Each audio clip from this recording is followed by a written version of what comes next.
ಆತ್ಮವಿಶ್ವಾಸಕ್ಕೆ ಪೂರಕವಾಗಿ ಆ ದಾರಿಯಾದರೂ ಕಾಣಿಸ್ತಾ ಇದೆಯಾ ಇವಾಗ? ಇನ್ನೆರಡು ವರ್ಷಗಳಲ್ಲಿ ಬರ್ತಕ್ಕಂಥ ಚುನಾವಣೆಗೆ ಆ ಒಂದು ಟ್ರ್ಯಾಕ್ ಆದರೂ ಕಾಣಿಸ್ತಾ ಇದೆಯಾ?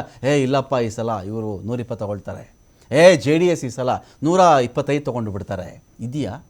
ಸೊ ಪರಸ್ಪರರಲ್ಲೇ ಆ ವಿಶ್ವಾಸ ಇಲ್ಲದೆ ಇದ್ದಾಗ ಮತ್ತೊಂದು ಮೈತ್ರಿ ಸರ್ಕಾರಕ್ಕಾಗಿ ನಾವಿಲ್ಲಿರಬೇಕಾ?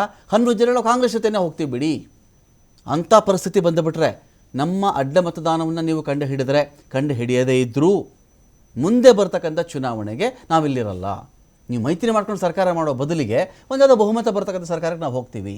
ಇದರರ್ಥ ಕಾಂಗ್ರೆಸ್ ಸ್ವೀಪ್ ಮಾಡಿಬಿಡ್ತಾರೆ? ನೋ. ಈ ಎರಡು ಪಾರ್ಟಿಗಳಿರ್ತಕ್ಕಂಥ ಅಸಮಾಧಾನದ ಬಗ್ಗೆ ಮಾತ್ರ ನಾನು ಮಾತಾಡ್ತಾ ಇದ್ದೀನಿ. ಪರಸ್ಪರ ನಾಯಕತ್ವಗಳ ಮೇಲೆ ನಂಬಿಕೆ ಇಲ್ಲ, ಸಿದ್ಧಾಂತ ಮ್ಯಾಚ್ ಆಗಲ್ಲ. ಸೆಕ್ಯುಲರ್ JDS ಸೆಕ್ಯುಲರ್, ಜಾತ್ಯತೀತ BJP ಜೊತೆ ಕೈ ಜೋಡಿಸಿದಾಗ ಇರ್ತಕ್ಕಂಥ ಪರಿಸ್ಥಿತಿ ಏನು ಅಂತ ಪ್ರಶ್ನೆ ಬರ್ತಾ ಇದೆ ಇಲ್ಲಿ ನಮಗೆ. ಡೀಟೇಲ್ಸ್ ಕೊಡಲಿಕ್ಕೆ ಇದೀಗ ರಾಕೇಶ್ ಇದ್ದಾರೆ. ರಾಕೇಶ್, ನೋಡ್ತಾ ಇದ್ದೀವಿ ಆಣೆ ಪ್ರಮಾಣ ಎಲ್ಲಿಗೆ ಬಂತು? ಇದು ನಾಯಕತ್ವಕ್ಕೆ ಸತ್ವ ಪರೀಕ್ಷೆನಾ ಇದು, ಅಥವಾ ಅಡ್ಡ ಮತದಾನಕ್ಕೆ ಸತ್ವ ಪರೀಕ್ಷೆನಾ ಅಂತ ರಾಕೇಶ್? ಬಿಜೆಪಿಯ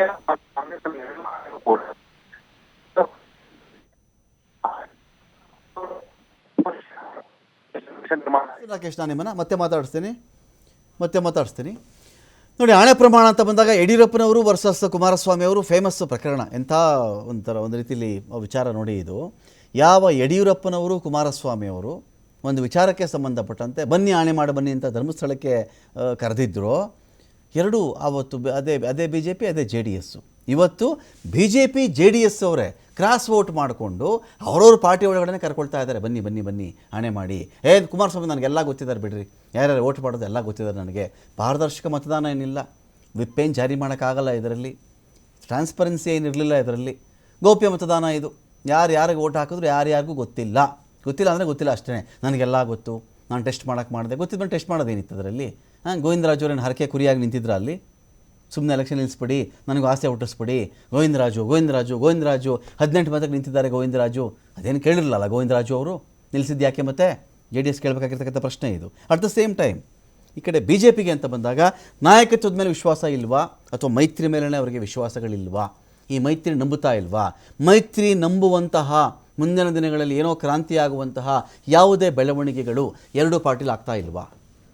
ಈ ಥರದ ಪ್ರಶ್ನೆಗಳಿದೆ ಇಲ್ಲಿ. ರಾಜಕೀಯ ಇತಿಹಾಸದಲ್ಲಿ 2011 ಇದೆಯಲ್ಲ, ತುಂಬ ಜೋರಾಗಿ ಸದ್ದು ಮಾಡಿತ್ತಿದ್ದು ಘಟನೆ, ರಾಷ್ಟ್ರ ಮಟ್ಟದಲ್ಲಿ ಗಮನ ಸೆಳೆದಿದ್ದು ಆಣೆ ಪ್ರಮಾಣದ ರಾಜಕಾರಣ.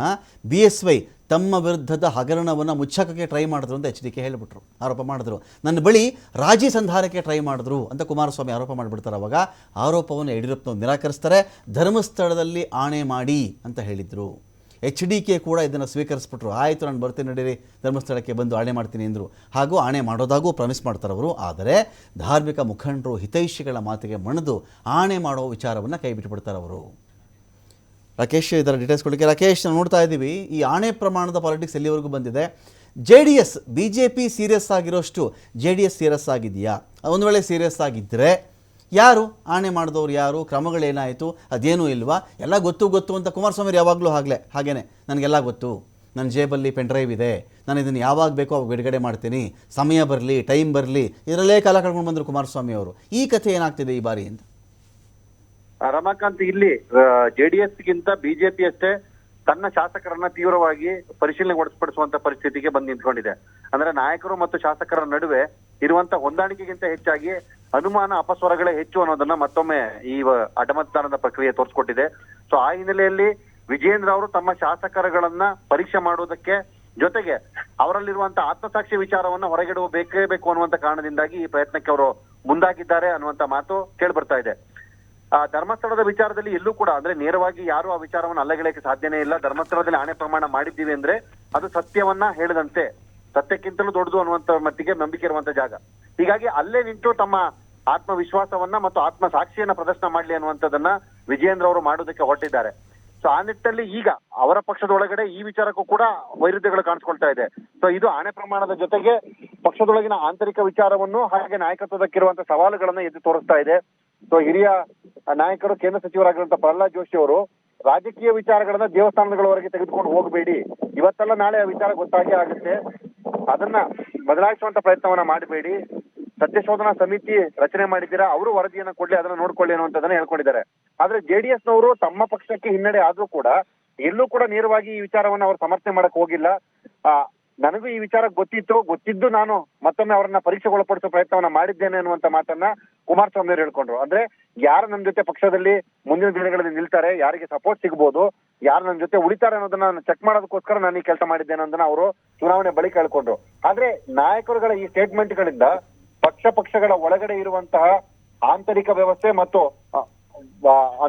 ಅನುಮಾನಗಳ ವಿಚಾರಗಳು, ಅಂದ್ರೆ ಒಬ್ಬರನ್ನೊಬ್ಬರು ಎಷ್ಟು ಗೌರವಿಸ್ಕೊಳ್ತಾರೆ, ಪಕ್ಷದ ಇಂಟರ್ನಲ್ ವ್ಯವಸ್ಥೆ ಹೇಗಿರುತ್ತೆ ಅನ್ನೋದನ್ನ ಈಗ ಯಾರು ನೇರವಾಗಿ ಒಪ್ಕೊಳ್ಳೋದಕ್ಕೆ ಸಾಧ್ಯವಾಗದಿರುವಂತ ಸನ್ನಿವೇಶವನ್ನ ಇಲ್ಲಿ ತಂದಿಟ್ಕೊಂಡಿದ್ದಾರೆ. ಬಿಜೆಪಿ 63 ಶಾಸಕರನ್ನ ಧರ್ಮಸ್ಥಳಕ್ಕೆ ತೆಗೆದುಕೊಂಡು ಹೋಗಿ ನಿಲ್ಲಿಸ್ಕೊಂಡು ರಾಕೇಶ್, ಅಲ್ಲಿ ಪ್ರಮಾಣ ಮಾಡಿಸ್ತೀನಿ ರಾಕೇಶ್